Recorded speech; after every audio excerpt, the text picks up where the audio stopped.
Hey, it's Lisa Ryan, Chief Appreciation Strategist at Grategy. Welcome back to another episode of Thank You Very Much, where we talk about gratitude strategies to create a workplace culture that works.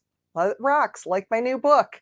But today we're going to focus on the chapter that is leaders' role in employee engagement. Because you've heard it several times, it's almost cliche now that people don't leave their job, they leave their manager. I recently read a study that actually showed that it takes a 20% increase in compensation to woo away an engaged employee, while you can get a disengaged employee for next to nothing. And in this time of the great resignation, the great reassessment, whatever you want to call it, people are looking at their job, and no matter how much money that they're making, they're saying, do I really want to stay here? Is it worth the time for me to stay here? So, as a leader, what are you doing to create that type of environment that keeps people? It's creating that culture where people want to stay and building that trust with your employees. So some of the things that we talk about is, investing in your leaders. If you are a leader, investing in your own professional development. Don't be one of those leaders that when you bring in a trainer or you bring in education for your team, that you're at the back of the room checking emails because they know that you're not paying attention. Show them that you see value. And also investing in your newer supervisors, making sure that they are getting the training that they need. Because think about it, all you have to do is watch an episode or two of Undercover Boss and realize that, people have a perception of leadership and what leaders do. And a lot of times it's going to come down to training. So make sure that you create this environment of learning that people want to, and they're encouraged to learn. Thank and acknowledge your colleagues for the good work that they do. A lot of times as leaders, you focus on that everything's going, if when things are going bad, that's when you focus on and acknowledge things. Instead, look for ways to catch your people in the act of doing things well. And if you're asking me, Lisa, are you saying that I actually need to thank my employees for doing their job? Well, actually, yes, I am. Because when your employees feel that they're valued, when they feel that they are making a positive impact to your company and that you value their ideas, their suggestions, they're more likely to stay. Also, think about in your career your favorite boss of all time. For me, it was when I was in the welding industry, my boss, Dale Everett's, and I've actually dedicated one of my books to Dale. My manufacturing engagement book was dedicated to him. He shows up again in a chapter, actually in this chapter in the book, because the thing with Dale is that he was there for me when I needed him. He celebrated with me when things were going well. He talked me off the ledge when they weren't, and he allowed me to express myself really however I needed to in whatever colorful language that I chose to use, depending on the day that it was. So Dale was always there for me. And so when I think about, favorite boss of all time, that's him. Now, on the other hand, the worst boss of all time, I simply refer to as he who shall not be named. Why? Because I am she who does not want to be sued. But that was the person who only wanted to hear what they wanted to hear.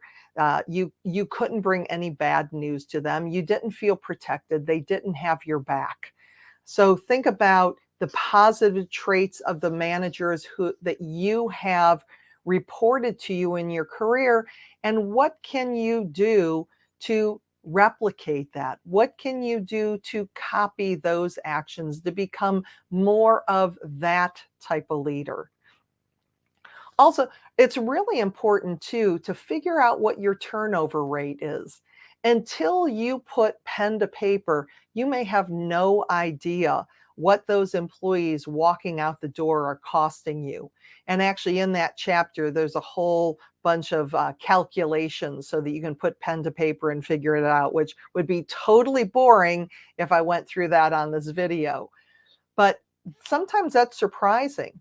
There's numbers anywhere from it cost you $6,500 on average by the time that person walks in the door for the first time, to 1 year compensation and up to 4 or 5 times that person's compensation is what it's costing you to find a new employee. So taking the time to figure out, put the numbers to it, because once you find out what turnover is costing you, then making small investments in your employees, like in their personal development, in training programs, in doing more fun things as an organization, in building relationships, all those little investments that you're making are going to seem tiny compared to what you're losing when employees are leaving. And again, as employees are really reassessing, do they want to stay with your organization or not? This is probably a really good time to do that. Include as many people of your employees in your engagement program as possible. I have one client, and they actually put together an employee experience committee where it was different employees from different departments, and their goal was to find out exactly what the employees wanted. And you get kind of scared of that, right? Like, oh, they're going to want a 3-day week and $20 more an hour.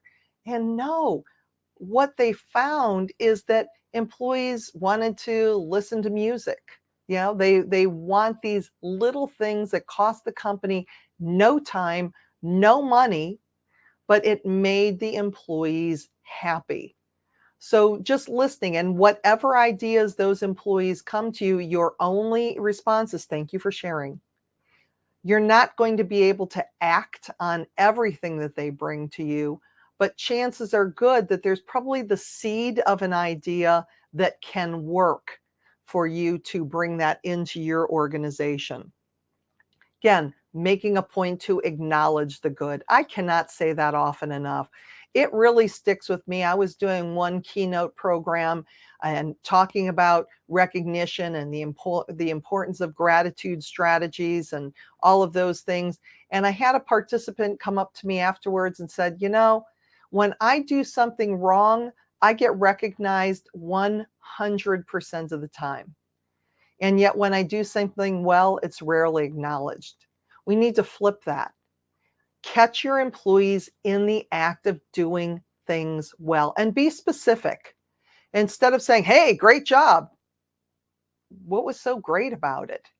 When I saw the way that you took care of that customer, I mean, she was really grouchy when she came in here, and your patience and your caring and understanding really helped to fix her situation and help us retain that customer. You really have a great way with customers. Now, when you approach it that way, your employees saying, well, they're paying attention to me, and they're not only looking for the ways where I mess up.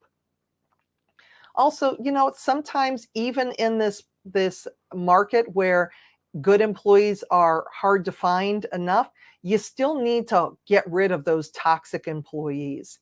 Because think about it. When you have a horrible toxic employee who is sucking the life out of the room when they walk into it, who is leaving as a result of their bad behavior? Your best employees or your worst employees? It's your best employees. You think that you can't survive with that extra body, or the fact that maybe that person is productive or they're a great salesperson or whatever it is. But if they're costing you your workplace culture, you got to figure out a way to get them out of there. Of course, with all the proper documentations, of course, you don't illegally terminate them. But as an organization, look for ways that you can create that culture of transparency. Sharing the good, the bad, and the ugly. Your employees may not necessarily like what you have to share with them, but if they feel safe with your company, if they feel safe in your culture, that they can express themselves, that they're listened to, that they're valued, chances are that they're going to stay. Corporate success is not just about making your numbers. So provide things like employee assistance programs. With the pandemic the last couple of years, we've been seeing so many more cases of depression and isolation and all of those things that go along with it, that to provide the resources for employees who are going through challenging times will not only demonstrate to them that you appreciate them, but it will also show your other team members that you take care of your employees and you have their backs. And finally, don't tolerate bad behavior from your managers. I don't care how great you think that that person is. They're your buddy, they're your golf buddy, whatever it is. If there's high turnover with a particular manager, there's a good chance that it's that manager. So having that conversation, providing training, and if they're not up to changing the way that they are, you also need to figure out a way to move them to their next so that they stop negatively impacting your team and your performance. So that's just one of the many chapters, many of the ideas in my newest book. Again, thank you very much.